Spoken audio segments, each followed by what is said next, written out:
Hello guys, how are we doing and welcome back to the channel.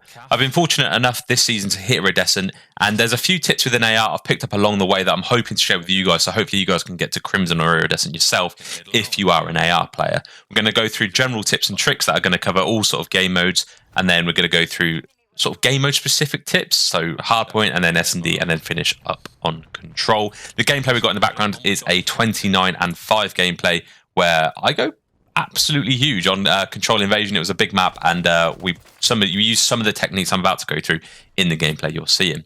So kicking it off with the general tips, the first thing I want to say is take the gunfights you're most likely to win. Play in the ranges as an AR should. Don't be rushing through buildings, because you'll likely die to if you come across a Rival 9 or any other SMG, you're probably going to die. You want to give yourself the best advantage of winning a gunfight, and that's playing in those longer ranges. Now, I know that seems very obvious, but the amount of people I see pushing small buildings with an AR is, you're probably not going to win that gunfight if you come across a sub. The second tip I do have is don't sprint too much, because the sprint out time is far slower on the AR than it is the sub. If you have a feeling where people are going to be coming from, pre-aim it. Worst case scenario, you're wrong, you waste a few seconds, which is nothing. But best case scenario, let's say you're right, you've pre-aimed the right area, you'll get a kill, and you can move on. If you've watched my spawn guys, if you've watched my setup guys, you'll know the best places you want to be pre-aiming. So you're going to be getting the reads. It's going to be very easy to kill people when you're pre-aiming them. So just take your time, pre-aim a little bit more than you naturally would, and then move up the map as you get kills. This leads into my third one, which is obtain and keep map control. It is the AR's duty to get the map control first. I know it's a team effort, but the AR opens up the map so much you need to. That's something you have to have in your head as an AR player. You want to open up the map and keep map control. With an AR, you can see long line of sights that SMG players won't be able to get to, and it's important to keep those line of sights in your control so the enemy can't push it yourself. So open up the map and hold the line of sights, allowing your subs to get aggro. And the next thing, which is probably the most important thing for game modes like hardpoint and control specifically, but you need to know the spawns so that you can block, rotate, and break objectives effectively.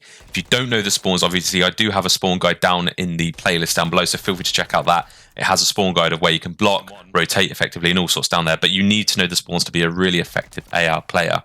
And then the final general tip I like to have for those of you who are really good at all these things already is often the AR's role to be the IGL, at least one of the ARs, right? And the reason for that is because typically a slower playing AR has more time to do, see who's dead, read the minimap, bring up the tac map, see where your teammates are, make calls and communicate this. An SMG player, a really fast-paced SMG player, or even a fast-paced AR player might struggle to do this because they're so involved in the gameplay and the gunfights that they don't have time to do it, which is why typically the slowest AR on the team takes up that in-game leader role, because they have the time, as I say, to read the map, check who's dead, watch the kill feed and play and communicate like that.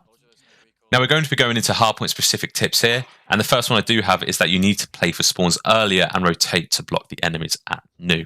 So as well as anchoring the spawns for your team, you'll also be trying to keep the enemy off the hill. Now obviously it's a team effort, and some hills you can do this with a sub, but generally speaking, someone using an AR is going to do it far more effectively than someone using a sub. If we take an example here on sub base, the hill is P4 here.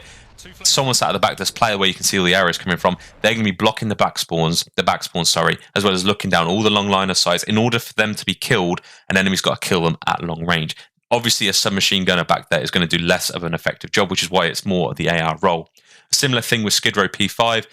When you're rotating first, even if you're not getting on the hill initially, you don't have to. As an AR player, it's your job to open up the map, kill the initial enemies that push you with an AR, using those long line of sights to your advantage, and then allow your teammates to get on the hill behind you. That's really what you need to be doing. They're just a couple of examples of how you can do what I've just mentioned. Now, if the hill specifically benefits from having an AR in it, and allowing the subs to push up, then it's the AR's responsibility to sit in the hill. Now, similar to the previous point, not all hills are going to be SMG specific. Not all rotation is going to be just for the AR role. It's a team effort. You need to know which hills work best with an AR in it, and those which work best with an SMG in it. So there's two examples of this. Obviously, there's plenty more, but the first example I have is P2 Rio. Again, we're on the red team here. You can see this player sat on P2 and watching the long line of sights. From here, they can only die from long line of sights, so they've got, that's why it's best to have an AR player. And from this position, they can really allow the subs to push up quite aggressively towards sort of P4 and towards box, that sort of area. On the flip side of that, going back to Skid Row P5, it's really great to have an AR on the hill here. Realistically, a rival 9 player or an SMG player is going to be pretty useless on the hill unless they've got really good AR players off. But an AR player on P5 Skid Row is going to be able to support the team outwards of the hill, as well as be able to, stay in the hill and get the hill time. Every single enemy push is going to come from a long line of sights towards P5 Skid Row, and that's basically that's the basis, that's the logic behind that point. The final thing I want to say for hardpoint is you need to cut the map. And what I mean by saying that is you want to hold a line of sight between their spawn and the objective and cutting them off before they can even reach the hill. Take the gunfights to them, sit between their spawn and the objective in a long line of sight. I want to highlight that, but in a long line of sight, and take the gunfight before they've even been able to get the hill. The worst thing you can do is sit on the hill, wait for the gunfight. If you're meant to be that player, push forward. Because realistically, you lose that gunfight, they get on the hill. Whereas if you're pushed up a little bit further and you've got an LOS between their spawn and the objective, even if you lose those gunfights, you're going to be spawning back and it's another 50-50 to the hill. So if you've already got a player on the hill, you've already got a player blocking, push up towards their spawn and hold a long line of sight because you're an AR player between the objective and the hill. Now, you can obviously do this with an SMG, but there's some very specific hills where you can do this, and it's way more beneficial to do this with an AR because the cuts are at longer range. So yeah, let's say moving on to S&D now. So it's going to be very similar. You're going to hear me saying a lot of the same terminology, but S&D, the first thing I want to say is, again, you're going to cut off the map with long line of sights. Now, most maps in S&D on MW3 cater to this, so you want to cover most of the map possible with an AR without, leaving gaps in the setup. And from this, you can sort of open up, and so you can watch one line of saying, okay, right, this is clear, I'm watching this, and allow your submachine gun player to push up freely and get into their spawn and put a little bit of pressure on. So you can see from this screenshot here, this is an example of invasion. Obviously, you can have three ARs on this is probably ideal. You've got one person back palace, one person convoy, and one person sat on B. And again, you can see they've got the entire map covered from these 3 positions. And again, they're only holdable with an AR, because if you were sat here with a submachine gun, it's simply not going to work. So as an AR player, you need to get into positions like this and provide cover for your teammates who want to push up, who want to be more aggressive, whilst maintaining controls of both bomb sites. Sorry.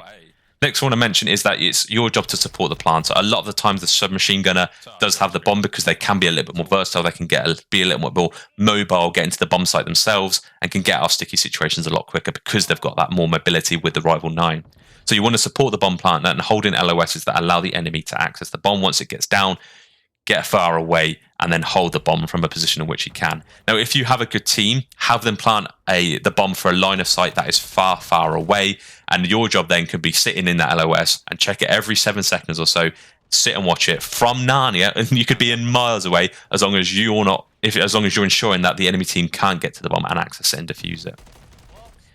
Moving on to control, there's a very similar tips across all game modes here, but this is just general gist of what it should be. You just want to be holding the long line of sights. On offense, cut off the map with long line of sights and allow the SMGs to push up and apply pressure, opening up the map for the objective. Let's take this example again on invasion here. You're the blue team trying to push through B. It's essential to have the ARs, which are identified in the screenshot with the yellow arrows, pushed up the map, open up the map, and just holding this line of sight. So, for example, the guy at the top of the diagram here is on the tank, just holding a pre-aim down the whole of that street, allowing their teammate behind them, perhaps with a submachine gun, to push up to the hill freely without being caught, but being worried that they're going to get caught pushing.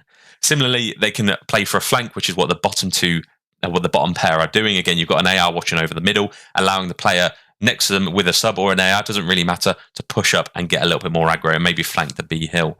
So that's just one example. Again, this is doable on every single map, but the AR player, again, should just open up the map, hold the line of sight, and allow your teammates to get through that line of sight because you're winning the gunfights, because you're there in the first place. Now, similarly, you can do the exact same thing on defense. You want to get into a power position and hold the enemy in their spawn. You got to open the map like I've just explained on offense. On the other side, on defense, you need to do the exact same thing, but once you can, get up into the spawn and don't let them out. This is an example of how you can literally hold the whole team in the spawn, even with just 3 players. So obviously, palace spawns are super sticky on control. You can have someone convoy, have someone mid-tank, and then someone on P2 construction area or cube. And from there, you can see every single exit to their spawn. And as a result, they're going to be trapped. They're going to be really frustrated. And it allows your your other player to maybe go in and fill the gaps if one of you dies. So realistically, that's the ideal setup. But again, it's a very similar pattern across all game modes, as well as the general tips I gave at the beginning of this video. Play the long line of sights. Position yourself in a place where you're likely to win the gunfight. As an AR, you have the ability to play a little bit slower. You can play with head glitches.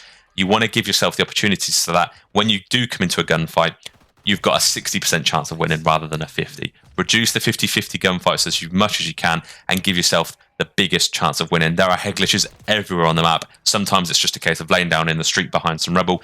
That's a head glitch. Use it to your ability, because as an AR, you can play off angles. You can sit further back. You can play your life more because you're not so in the mix, and you can see a lot of the map and be impactful in those long line of sights around the map. So there's just a bunch of tips. Obviously, there's plenty more specifics if you have examples of that. Again, if you want me to review your gameplay, you can submit a form down below in the description. But if you have any questions about how to play an AR role, if you've got clips you want to send in for a review, or even like there's a small 30-second clip like, how could I have done this better? Join the Discord, drop the clip in there, and or you can ask me down in the comments down below. Hope you enjoyed the video. Ciao for now.